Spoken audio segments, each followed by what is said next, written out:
Muy bien, buenas noches, buenas tardes, noches. Estamos, sí, es por fe. Si la saco es porque esto va a funcionar. Pero esperemos que funcione una vez por todas este micrófono y que se le pueda dar utilidad.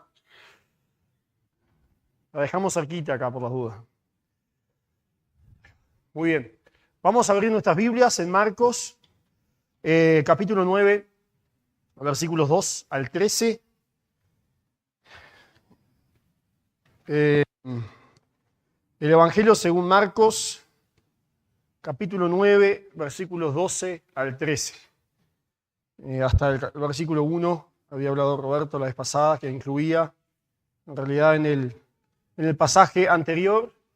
Y llegamos a un pasaje donde, bueno, ya lo vamos a leer y ya vamos a ver qué es lo que Dios nos quiere decir. Opa. ¿Qué es lo que Dios nos quiere decir a través de este pasaje? Así que vamos a leerlo primero. Yo lo voy a leer en la Reina Valera, del 60. Dice así: 6 días después, Jesús tomó a Pedro, a Jacobo y a Juan y los llevó aparte solos a un monte alto y se transfiguró delante de ellos. Y sus vestidos se volvieron resplandecientes, muy blancos como la nieve, tanto que ningún lavador en la tierra los puede hacer tan blancos. Y les apareció Elías con Moisés, que hablaban con Jesús. Entonces Pedro dijo a Jesús: Maestro, bueno es para nosotros que estemos aquí. Y hagamos 3 enramadas, una para ti, otra para Moisés y otra para Elías, porque no sabía lo que hablaba, pues estaban espantados. Entonces vino una nube que les hizo sombra, y desde la nube una voz que decía: Este es mi Hijo amado, a él oíd. Y luego, cuando miraron, no vieron más a nadie consigo, sino a Jesús solo. Y descendiendo ellos del monte, les mandó que a nadie dijesen lo que hizo, sino cuando el Hijo del Hombre hubiese resucitado de los muertos. Y guardaron la palabra entre sí, discutiendo qué sería aquello de resucitar de los muertos.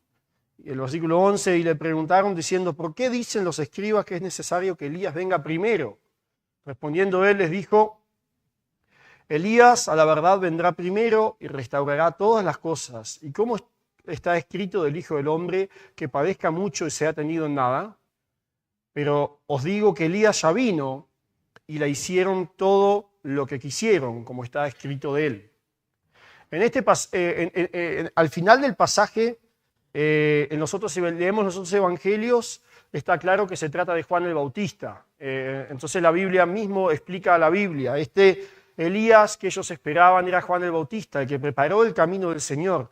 Esa parte es relativamente clara, es relativamente simple de entender. La Biblia explica la Biblia y es lo mejor que hay.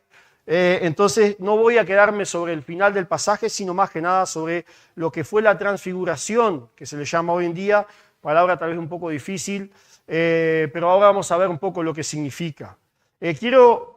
Para darle un poquito de estructura, quería hacer una presentación, pero no me dio el tiempo hasta en los detalles, pero hay 2 cosas que son importantes acá.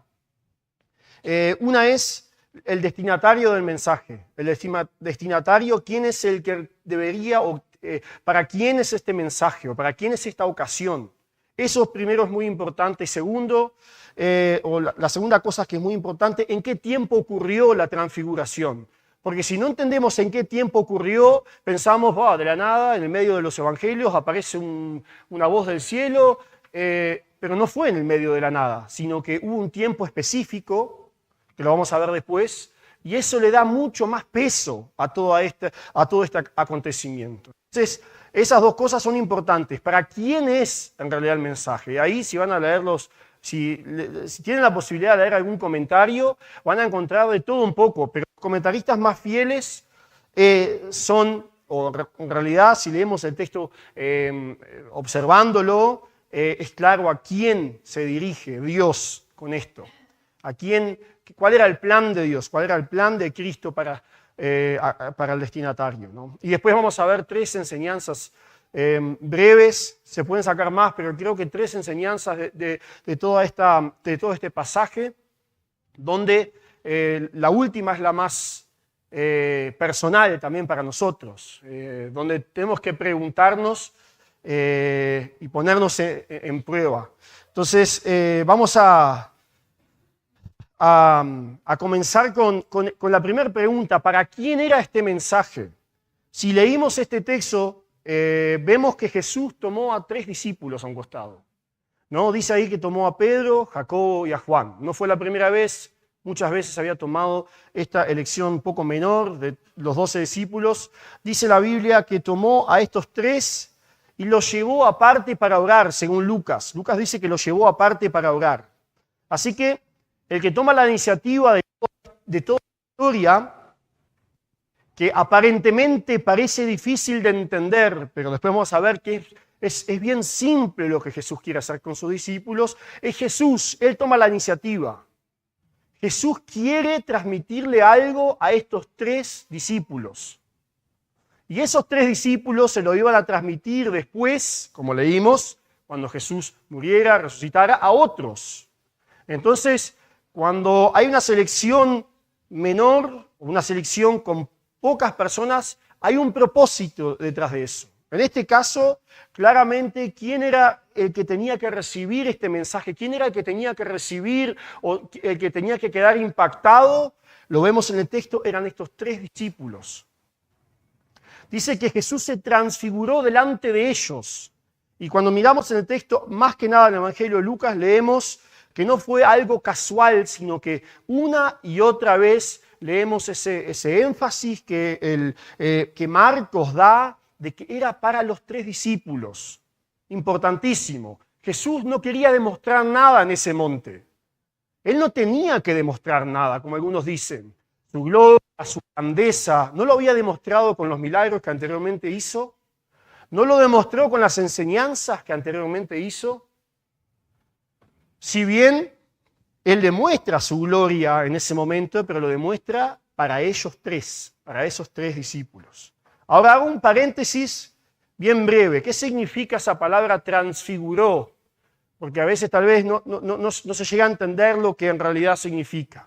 La palabra transfigurar o la palabra transfiguró viene del verbo metamorfé en griego. No sé cómo se dice, pero nosotros conocemos ese verbo más que nada cuando hablamos de la metamorfosis, ¿no? La metamorfosis en la biología, un proceso conocido donde los animales se transforman su estructura corporal. Por ejemplo, la oruga o la mariposa. Eso es una metamorfosis, un cambio de forma, ¿no? Un cambio radical de forma o naturaleza. Es entendible. En este verbo que usa acá no es directamente metamorfosis, pero también está hablando de un cambio, una transformación de forma. Tal vez importante de entender. Hay un cambio de apariencia, una transformación de la apariencia. Así que Jesús dice acá, cambió su apariencia, hubo un cambio delante de ellos. Ahora, Jesús no se convirtió en otra cosa. No hubo un cambio de repente otro ser, sino que Jesús, dice claramente, cambió su apariencia. No hubo un cambio de...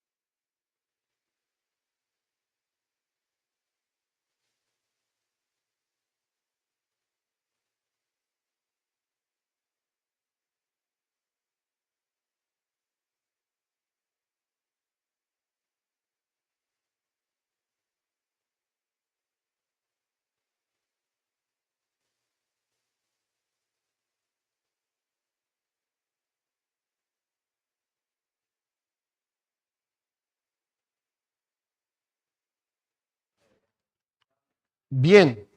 Era la batería, sí. ¿Viste? Bien ahí, hay que ponerse, como dijeron. Entonces seguimos con este texto. Como decía, Jesús en esta transfiguración, en este cambio, Él no cambia de esencia. Pero hay una parte interesante de este verbo, en esta ocasión, en este versículo, es que Jesús era hombre y Dios a la vez. Él nunca dejó de ser Dios. Y era hombre a la vez, totalmente. Y podemos decir que en esta ocasión Él hace por parte visible su gloria. Yo me lo imaginaba así, Dios abre una pequeña ventanita para que 3 de sus discípulos puedan apreciar, no de la forma completa seguramente, pero apreciar la grandeza de Cristo. De una forma diferente a lo que en realidad estaban acostumbrados, porque ellos estaban con Él. Él estaba mostrando su grandeza a través de los milagros. Pero Dios le abre esa ventanita para que puedan ver lo magnífico que Cristo es, la grandeza de este Cristo. En Lucas leemos que la apariencia de su rostro se hizo otra. Lucas no usa la palabra metamorfé, sino que él dice, la apariencia de su rostro se hizo otra. Y después dice que 2 varones hablaban con él, quienes aparecieron rodeados de gloria. Esa gloria celestial pertenecía a la identidad de Cristo. Era la identidad de Cristo como Hijo de Dios. Solo que cuando Cristo vino a esta tierra, esa gloria, esa gloria que ellos vieron estaba como velada, ¿no? Entonces, cuando hablamos de la transfiguración, ya cerrando el paréntesis, hablamos de que Cristo hubo un cambio, ¿no? Una transformación de forma, una transformación de apariencia. Pero volvemos al punto número 1. Todo esto era para los discípulos, para los 3 discípulos que estaban ahí. Ese cambio, esa transformación fue para que sus discípulos lo vean. En el versículo 4 dice, y les apareció a todos. Versículo 7, vino una nube que les hizo sombra a todos, dice ahí, a todos los que estaban. Esto no era solamente una reunión de Jesús con Elías y Moisés, sino que Dios le da ese lugar para que sus discípulos sean parte de este momento. Así que no fue para Jesús primordialmente, sino que fue para estos discípulos. Dios quiere transmitirles algo. Era importantísimo. Dios quería transmitirles algo muy importante, algo inusual, que en realidad no ocurría de la misma manera que Jesús hablaba con ellos. Y estos 3 eran los destinatarios. Y vamos al punto número 2. ¿En qué tiempo ocurrió? Y ahí vamos a ver, si vemos el contexto en que está escrito, sabemos por qué es tan inusual, por qué este tiempo. Cuando leemos los evangelios, vamos a notar que este pasaje, justo este pasaje, es casi un pasaje bisagra, se le dice, ¿no? Donde hay un anterior y después hay un después. Si leemos, como decía, Lucas lo hizo más ordenadamente, vamos a leer o vamos a darnos cuenta de que esto ocurre al final del ministerio de Jesús. Él, como sabemos, vivió 30 años y a los 30 años más o menos fue donde él salió al ministerio visiblemente. Y sobre el final de esos 3 años ocurre esta transfiguración. En Marcos dice que anteriormente Jesús ya había anunciado su muerte. Lo había hecho, si no me equivoco, por primera vez. Jesús había anunciado su muerte. Y ahí, la vez pasada, escuchábamos de Pedro, que Pedro viene y le corrige, le dice, Jesús, ¿pero quién sos para decir eso? ¿Cómo vas a morir? Dice, en realidad la palabra es como que lo reprende, lo corrige. En Lucas, cuando leemos el Evangelio de Lucas, nos damos cuenta de que después de la transfiguración, vienen palabras como en el versículo 50 y pico, que dice que cuando se cumplió el tiempo en que él había de ser recibido arriba, afirmó su rostro para ir hacia Jerusalén, para ir a Jerusalén. Así que es muy importante entender que la transfiguración fue tan especial y en un tiempo muy especial. No fue una ocasión más, sino que Jesús termina su ministerio anuncia su muerte, pone su mirada en Jerusalén, y en medio de eso ocurre, en medio de todo de todos esos acontecimientos, en todos esos anuncios de su muerte, ocurre la transfiguración. Así que el tiempo tiene sentido. Tiene sentido. Los discípulos estaban entrando cada vez más en una crisis. Pedro ya empezó a rezongar a Cristo. ¿Cómo va a ser esto? Jesús anunciaba su muerte, ellos no llegaban a entender por completo. Ya tenía su mirada puesta, pero sus discípulos no, como que no seguían. Yo no soy profesor o maestro, pero yo como alumno a veces me daba cuenta de que la maestra o el profesor enseñaba algo y nosotros no le seguíamos, no entendíamos.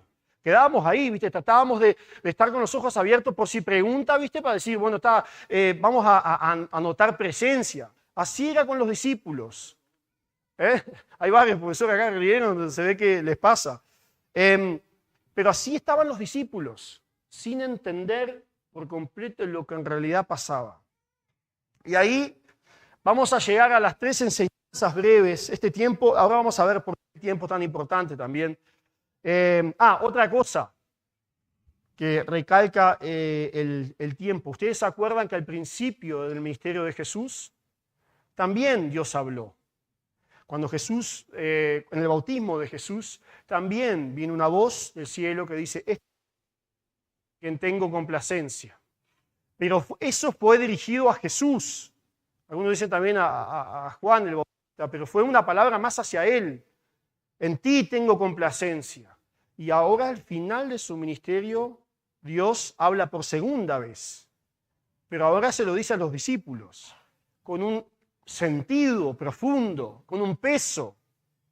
¿Se acuerdan yo me acordaba de la última reunión que tuvo Pablo, creo que fue en Mileto, cuando reúne a los ancianos de Éfeso, cuando tuvo horas hablando con ellos, era la última reunión, era la última oportunidad que tenía. Y ahí esa sensación tengo acá, como decir, ahora quiero reafirmar algo importantísimo para los discípulos. Si bien tuvieron ocasiones para seguir enseñándoles, pero este momento quiero reafirmar algo tan importante. Y ahí llega esta transfiguración donde Jesús cambia de apariencia de una manera que ellos no podían. Dice que estaban, vamos a leerlo, dice entonces Pedro dijo a Jesús, Maestro, bueno es para nosotros que estemos aquí y hagamos 3 enramadas, una para ti, otra para Moisés y otra para Elías, porque no sabía lo que hablaba. ¿Quién escribe esto? ¿Quién escribe el libro de Marcos? Marcos. ¿Qué dictaba, se supone? Pedro. Pedro mismo le está diciendo a Marcos, no sabía lo que decíamos. Así, literalmente. Porque no sabía Pedro lo que hablaba. Entonces Pedro mismo, años después, al escribir el libro de Marcos, se da cuenta, estábamos ahí, pero no entendíamos nada. Y en medio de ese no entender, dice, vamos a hacer 3 enramadas para que nos quedemos, para que esta situación tan linda que... Pero Jesús quiere enseñarles, o Dios quiere enseñarles 3 cosas breves. Jesús es aquel, la primera. Jesús es aquel, y eso es lo que le quiere enseñar a sus discípulos, a estos 3, que dijimos que a ellos les quiere hablar. Jesús es aquel en quien todas las profecías del Antiguo Testamento coincidían y hallaban cumplimiento. El hecho de que Moisés y Elías hablaban con él, le daban a entender a los discípulos la importancia del Mesías. ¿Entiende? Elías no era cualquier persona, Moisés tampoco era cualquier persona. Sabemos que Moisés representaba la ley, ¿no? A la ley que les fue dada en el Sinaí, a la ley mosaica, por eso Moisés, y sabemos que Elías representaba a todos los profetas. Entonces no eran cualquier personas que estuvieron ahí con Jesús, que los discípulos mismos pudieron reconocer, sino que Jesús le estaba mostrando a través de este pasaje que todas las profecías del Antiguo Testamento, sea en la ley o sean los profetas, coinciden y en Jesús se cumplen. Por eso, cuando ellos están juntos, no discuten sobre la ley. tampoco discuten sobre las profecías, sino que en Lucas dice que hablaban sobre la muerte de Jesús.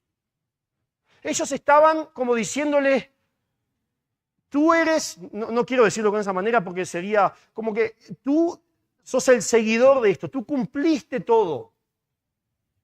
Ellos no se pusieron en un lugar importante en ese acontecimiento, sino que la importancia y el centro de toda esta ocasión era Jesús y su muerte. Y eso es importantísimo. Jesús les enseña a sus discípulos y les dice, la importancia no está ahora en la ley, la importancia tampoco está en Elías y los profetas, sino la importancia está en Cristo, le dice Dios, en aquel que cumplió todo. Dice en Lucas 24:44, y les dijo, estas son las palabras que os hablé después de resucitar. Jesús le dice a sus discípulos, estando aún con vosotros, que era necesario que se cumpliese todo lo que está escrito de mí en la ley de Moisés, en los profetas y en los salmos. Era necesario que se cumpliera todo esto. Esto era lo principal, de eso se trataba.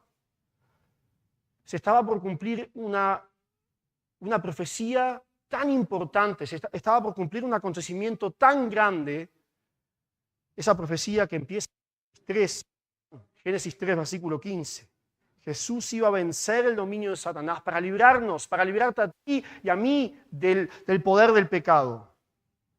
Y eso estaba ahora en el medio. El hecho que Moisés y Elías hablaban con Jesús demostraban esa actitud de ellos hacia Jesús, esa actitud de honra.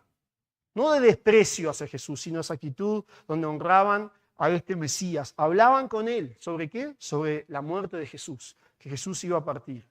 Así que esta enseñanza, vamos a decir, ¿por qué Moisés? ¿Por qué Elías? Porque ellos representaban un grupo muy importante. Como decía, Moisés representaba la ley, Elías representaba, por lo menos podemos entenderlo más o menos así, no lo hay en ningún lado, Elías representaba a los profetas, pero vemos esa armonía, esa honra hacia el Hijo de Dios que estaba cumpliendo la ley paso a paso. Cada una de las profecías que estaban, sea como decía ahí, sea en la ley, en los profetas y en los salmos. Segunda cosa, Dios habló, porque no lo hacía, lo vemos en el Evangelio 2 veces. Dios habló para fortalecer la persona de Cristo. Pedro dice que Pedro le reprendió a Jesús cuando habló de su muerte. Jesús hablaba, yo voy a morir, después voy a resucitar, y Pedro vino a reprenderle. Este tema, los discípulos, como decía, era muy difícil de entender, pero Dios mismo se encargó de hacerles entender estas cosas. ¿Se entiende? Dios mismo dijo, sepárame a estos 3 discípulos. Yo quiero enseñarles, quiero mostrarles la importancia. Y eso es lo importante. Dios no dijo acá, no, Jesús, mi hijo, no estoy de acuerdo con lo que vas a hacer. No hay ninguna contradicción, sino Dios dice abiertamente para que los discípulos escuchen, este es mi hijo amado, en quien tengo complacencia, en quien tengo agrado. Eso reforzaba lo que Jesús anteriormente había dicho. Jesús había dicho, voy a morir y voy a resucitar, y Dios tiene esa ocasión de decir, sí, es así, tengo agrado en eso. Este es el plan desde el principio. Los discípulos decían, no, pero Dios dice, sí, yo lo amo. Que tiene que ocurrir para salvación de todos hasta hoy. Entonces vemos que Dios fortalece la persona de Cristo, la persona de Jesús, para hacernos entender a nosotros hasta el día de hoy, sí, este era el plan divino de Dios. No era el plan B, sino que era el único plan. Dice, se me fue acá, pero Dios quiere hacerles entender que todo lo que estaba ocurriendo estaba dentro de su propósito. Nada se le escapó a Dios de las manos, nada. Él dice claramente con una voz, que yo me imagino una voz llena de amor hacia sus discípulos, no rezongándolos, diciéndoles, no, tengo agrado en lo que mi hijo hace. En él, como está diciendo, acéptenlo. Después dice, que esa es la tercera enseñanza, a él oíd. No es así nomás, escúchenlo a él. Y así fortalecía delante de sus discípulos Dios Dios fortalecía a sus discípulos, a los discípulos de Jesús, para mostrarles, este es el Mesías prometido. Ellos estaban espantados, pero nunca se olvidaron de este acontecimiento. Cuando leemos después en el libro en la carta que Pedro escribe a las iglesias en Asia Menor, leemos que Pedro era esta ocasión. Y después la vamos a ver un poco más tarde. Hasta muchos años después, les sirvió para fortalecerlos a ellos. Así que Dios quería enseñarles a los discípulos, en Jesús cumplía toda la ley. En Jesús cumplía todas las promesas. Ahí las profecías del Antiguo Testamento tenían su cumplimiento. En Jesús. Segunda cosa era, Dios habló para fortalecer la persona de Cristo. En medio de un tiempo que era tan esencial, yo hablaba de un tiempo bisagra, donde Jesús termina su ministerio y está mirando hacia la cruz, Dios le dice, escuchen a Él. No se dejen, no sé, por escuchar, no se dejen mover por los sentimientos, por lo que ustedes realmente desean, por esa esclavitud física que ustedes tenían, que ellos tenían por los romanos. No se dejen influenciar por escuchen a Él. Y la tercera enseñanza, que creo que esta es la enseñanza más fuerte hacia nosotros porque toca un tema que Dios le quería enseñar algo a sus discípulos, a los discípulos de Jesús, a los seguidores de Jesús. Y Dios nos quiere enseñar a nosotros también. Y creo que esta es la parte más difícil para cada uno de nosotros. Y es esta simple frase, estas 3 palabritas que aparecen en el versículo 7. Dice que entonces vino una nube que les hizo sombra. Y desde la nube una voz, tenemos que imaginarnos a los discípulos viendo toda esta ocasión tan diferente a lo habitual, pero dice que vino y escucharon una voz que decía, este es mi Hijo amado, oíd, a Él oíd. Este es mi Hijo amado, a Él oíd. La tercera enseñanza, pues se pueden sacar muchas, ¿no? Pero el que yo tomo también personal para mí, creo que cada uno de nosotros lo puede tomar, es a Él oíd. A Jesús, escuchen a Jesús. No se dejen llevar por sus emociones, le está diciendo, como si Dios le estuviese diciendo a Pedro, no te dejes llevar por tus emociones, Pedro. Estaba retando a Jesús y diciéndole que no, esto no te puede pasar, no te dejes llevar por tus emociones. Cristo no vino a rescatar de los romanos. Cristo no vino a rescatarnos de un gobierno físico. Él no vino a traernos libertad de los romanos. Él vino a liberarnos de nuestra esclavitud del pecado. Y para eso Jesús tenía que morir y tenía que resucitar. Era necesario, dice Jesús después en Lucas, era necesario que se cumpliese todo esto. ¿Y qué lección le da Dios a Pedro y a sus discípulos? Les dice, no. Saquen todo lo que ustedes piensan que es correcto, sáquenlo de costado. A Él oíd ahora, a Jesús oíd. Dice A.T. Robertson, que es un comentarista muy fiel a la palabra de Dios, diría yo, en lo que he leído, dice, este pasaje es una firme reprensión a Pedro por sus exhortaciones a Jesús acerca de su muerte. Él dice, es tan fuerte la reprensión que Dios le da a Pedro, porque Pedro anteriormente pensaba, no, Jesús, yo pienso que tú deberías hacer esto y lo otro. Y Dios le dice, no, a Él oíd, a Jesús oíd.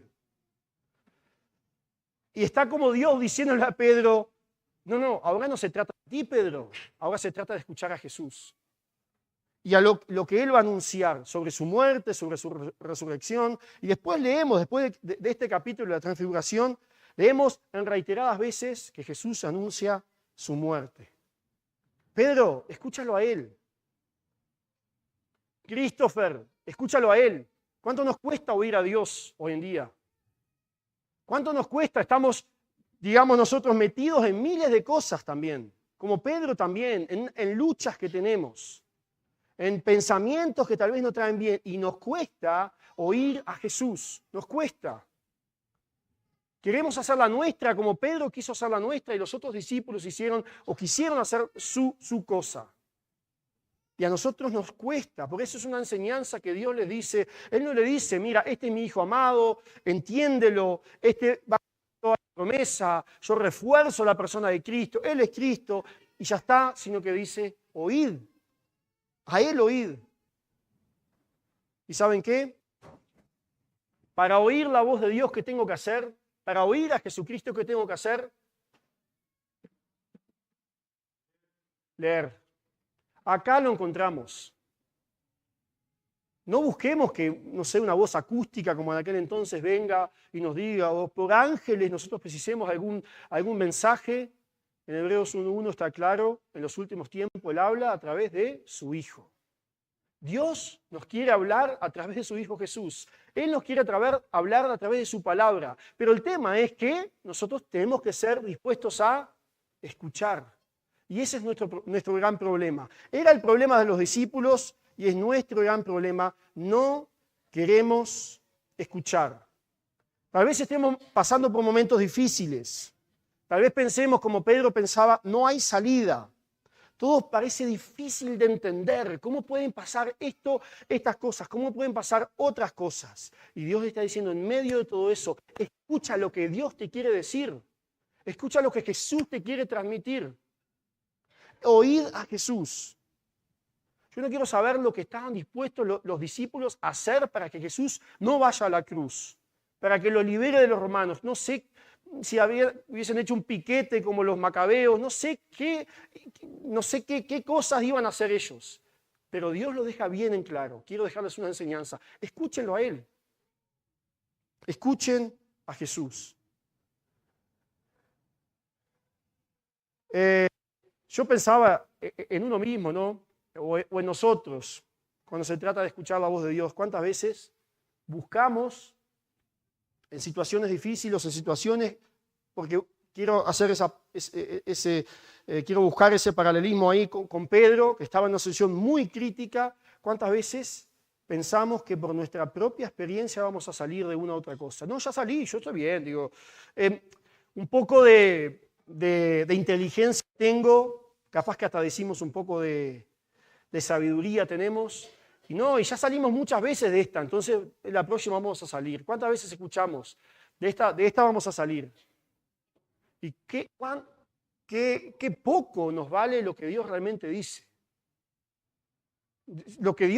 A dónde Dios te quiere guiar, lo que Dios te quiere mostrar, cómo Dios te quiere hacer entender las cosas, qué poco vale para nosotros a veces. Si lo pensaríamos, ¿cuánto? Anteriormente lo decía Roberto el domingo pasado, en el mismo contexto, porque también dice Jesús en Marcos 8, después de que Pedro lo reprende y le dice, quítate delante de mí, Jesús le dice después a Pedro, quítate delante de mí, Satanás, porque no pones la mirada en las cosas de Dios. Jesús lo dice claramente. Dios le dice, oíd a Cristo. ¿Por qué? Porque no ponen la mirada en las cosas de Dios. Dice acá, sino en las de los hombres. Pedro, tú estás poniendo tu mirada en cualquier otra cosa. Estás pensando en ti mismo, sos egoísta. Pon tu mirada en las cosas de Dios.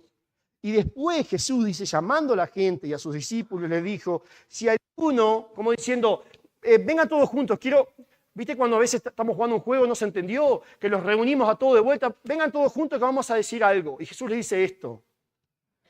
Si alguno quiere venir en pos de mí, niéguese a sí mismo y tome su cruz.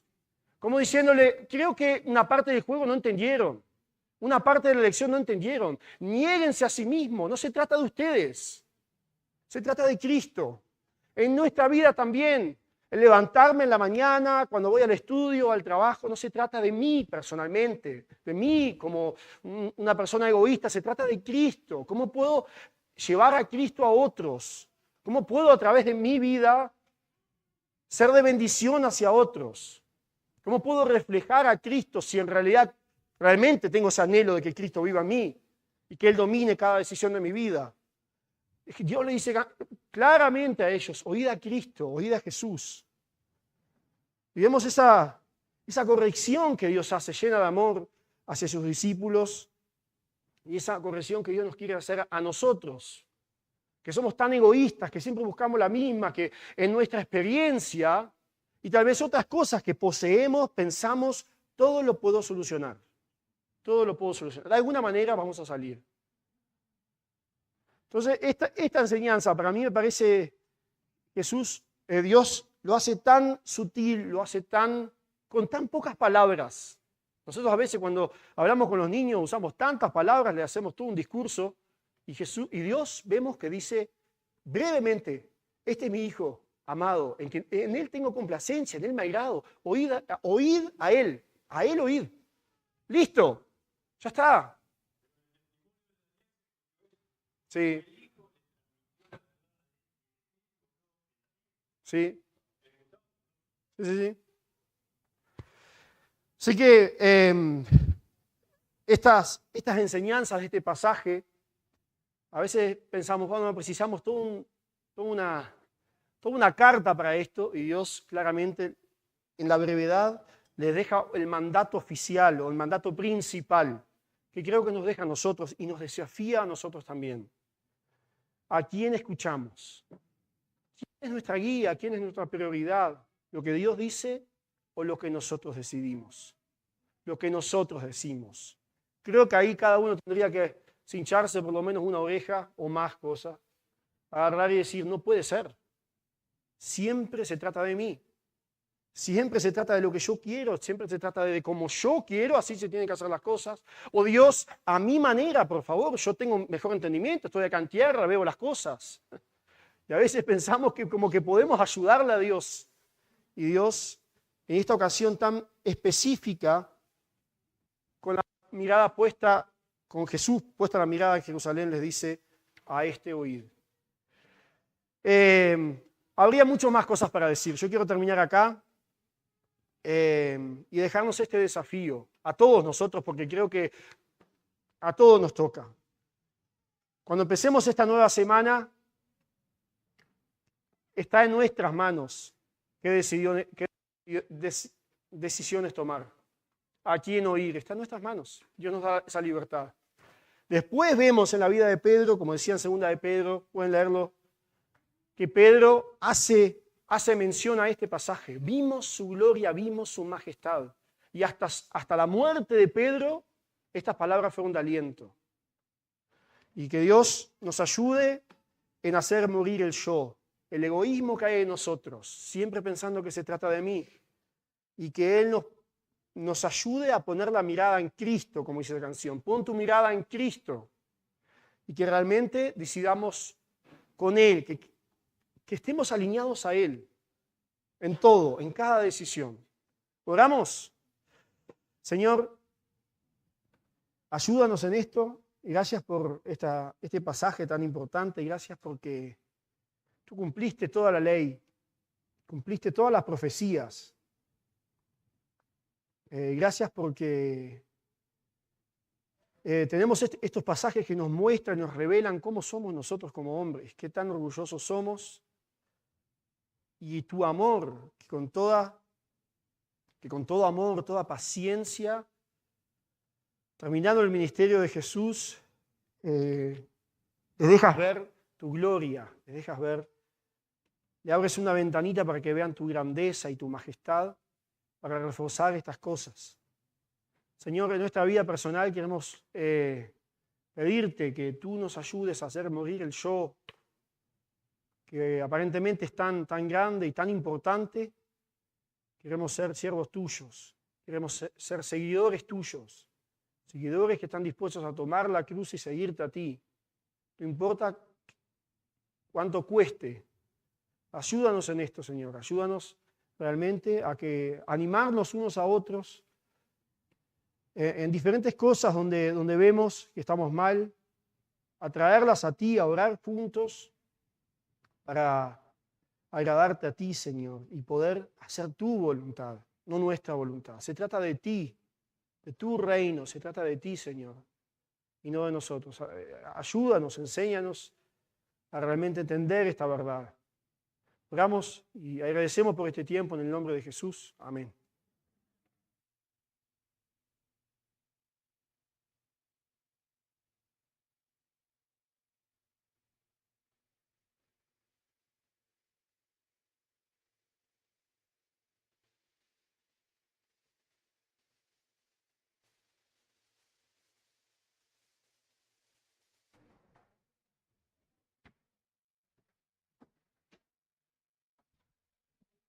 Muy bien. Bueno, queda poner las reuniones de la semana, ya que Cristo ya terminó orando. Un buen desafío de aquí en más para todos nosotros, de escuchar la voz de Dios.